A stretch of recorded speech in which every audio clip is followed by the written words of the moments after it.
In high school, I was friends with this girl named Sarah. One day, she caught me trying to steal $50 from her during our group project. She requested the teacher not to work with me. I got very mad because she could have just talked it out. Back then, I was an angry and volatile person. So what follows is, well, nothing I'm too proud of. I ended up spreading rumors about her that she had Marfan syndrome, which isn't true, and that she's a racist Trump supporter. After I did this, no one wanted to be her friend. We went to a small high school. She literally had no one. I even turned her best friend against her and made up a bunch of stuff that she never even said. I tried to make her everyday life as difficult as possible. In the end, I put a photo of her Photoshop with her abuser in the yearbook who doesn't attend our high school. From what I heard, she cried and cried when she saw it. She knows I did it because I signed my name at the bottom. I also made a bunch of Tumblr posts talking trash about her and she saw all of them. Shortly after this, she went rogue. She packed up, cut everyone off, and moved far, far away to another major city. This was about 6 years ago. She still has me blocked on all social media to this day. Recently, I found out through my former English teacher that she's a law student and I was thinking about messaging her. Since high school, I discovered that I'm bipolar and I want to reach out to her and see how she's doing and tell her about my diagnosis. A mutual says that I shouldn't reach out and that Sarah specifically asked them not to reveal her whereabouts or what she's doing to me. This really stung because that was 6 years ago and it shouldn't still bother her. I feel like I should have the opportunity to express myself and my diagnosis.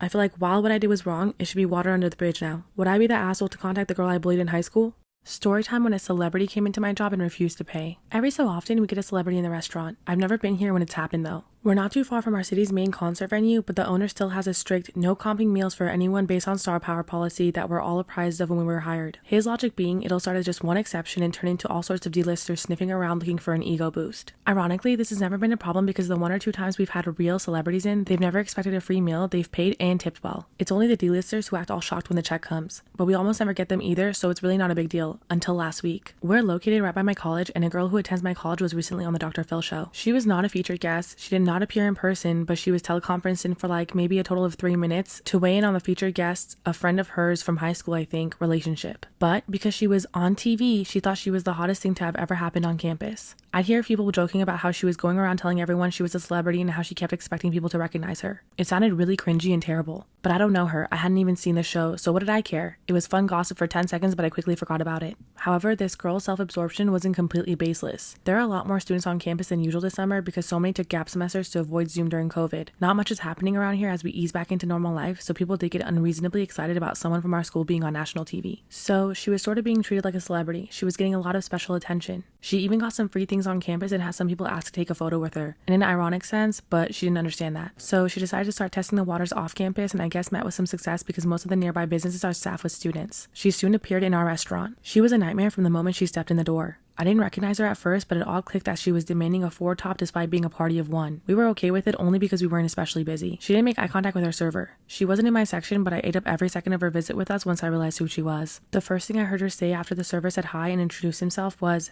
"Menu, water, new fork." Like she was writing out a list. Her server was only just bumped from trainee status and he's barely 16, so it especially sucked that she was dumped on him. He's incredibly shy and sweet. If I'd anticipated the shitstorm this woman blew in with her, I'd have swat with him. But this all happened pretty quickly and I'll usually do anything to avoid serving classmates I don't like. It's rare I don't like a classmate that I haven't met, but there's a first time for everything. Of course, nothing on our menu was acceptable to her as is. She had to get a ton of substitutions and additions. Even her side salad of mixed greens had to be, not kidding, unmixed. She wanted each lettuce, but separately on the plate. Her server explained that the greens come pre-mixed, but she just stared blankly past him and went, "So, separated," as though it was the most obvious thing ever. The kitchen actually accommodated all of her requests because it was a really slow day and there were easy enough solutions to each thing, but she still sent at least one of her plates back. In the 20 or so minutes it took for her food to come out, she asked us how much longer it would take 4 times. She demanded that we change the music we had onto a playlist of hers instead. She made comments about the lighting. By the time she was finished eating, we were seconds away from throwing her out. He asked if everything was alright and if she needed anything else. She said no, so he said he'd be right back with the check. I could tell from her face, even as far away as I was, that she wasn't expecting a check. She looked all sour and twisted. I was dying internally. It was so satisfying. But then she stood up and calmly just walked right out of the door. This is when I had to follow her. Part 2, when a celebrity came into my work and refused to pay. I wasn't sure what I was seeing at first. I thought maybe she'd gone to get her wallet from her car or something, but this isn't the kind of place where a lot of people drive. I just knew in my gut that I had to follow up because her server definitely wouldn't. I went out of the door and yup, she was tripsing down the street, tapping away on her phone like nothing was wrong in the world. I called out to her and she half turned around, then realizing I was from the restaurant, tried to pretend she hadn't heard me and went right back to walking, quickening her pace a little. I would have laughed if I wasn't so pissed. So I jogged to catch up with her and was trying to keep the situation nice and calm and allow her to save as much face as possible and was just like, "Oh, hi, sorry, there's just a little matter of the bill," knowing damn well she didn't forget, but figuring comforting her would just feed into unnecessary drama. She looks at me in total disbelief and says that she was going to Instagram her meal with us and that's typically enough when she goes out, without a hint of sarcasm or embarrassment. So I didn't know who she was because her reaction to being on TV was such a laughingstock on campus, and maybe this was a little mean, but I couldn't resist.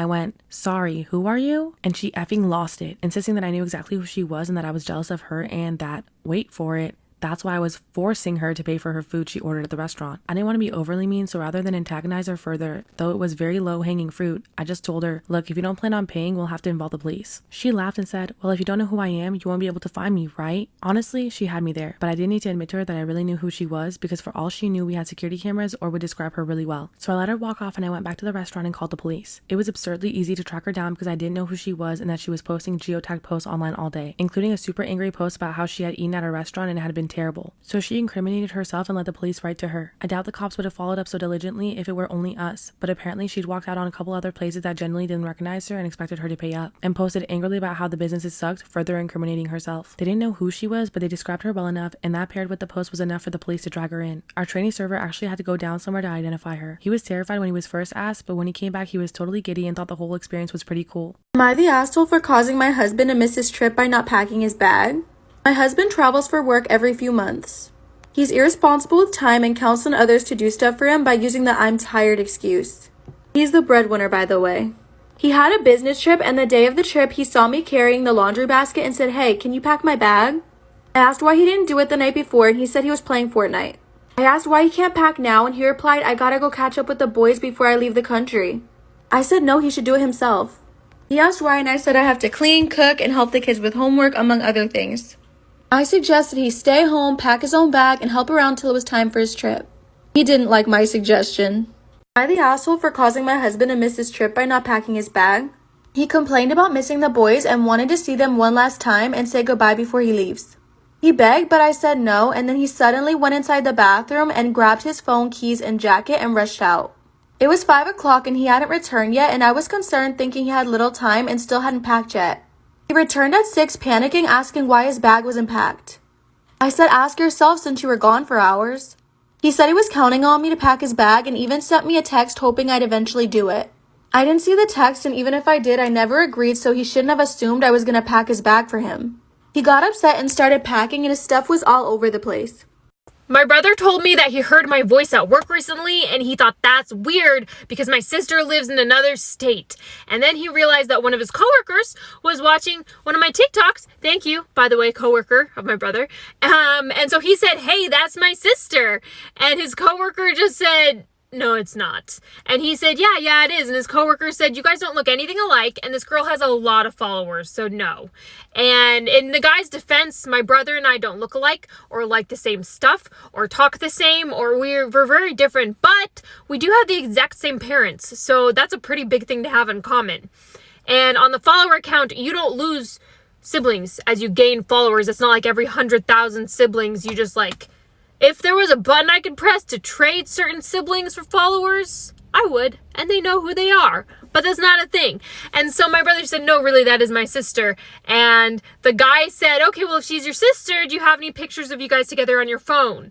And my brother said, "No, I just got a new phone, so I don't have any pictures on it," which is true, but also sounds like something a liar would say. And then my brother found out that multiple of his work colleagues are subscribed to me on TikTok, which again, thank you. But he called me because he was concerned. He realized that his coworkers probably know me better than he does because he doesn't follow me on TikTok because he doesn't think I'm that cool for some reason. So we had a really nice chat thanks to that happening. I feel like we have some weird rules regarding eating sushi at restaurants, and we need to agree on what they are. Because when I go and get sushi, I order for myself, and then I eat what I ordered, and then other people they order for the whole table, and then we share. And is this how we're supposed to do it? Because typically, like, I ordered a roll the other day. I was at dinner with a friend, just a friend, not even a date, and he just started eating the sushi off my plate, and then he said, "Wow, eel is really good." And I said, "I know, that's why I ordered it." And he ate all my sushi, like all of it, and then expected me to eat his California roll. What? We don't do that with other foods. Nobody would just reach over and take a bite of your steak without asking and then be like, "Oh, I think I do like rare steak better," and then continue to eat the whole thing. Next time someone comes near my sushi, I'm just gonna stab their hands with my chopsticks.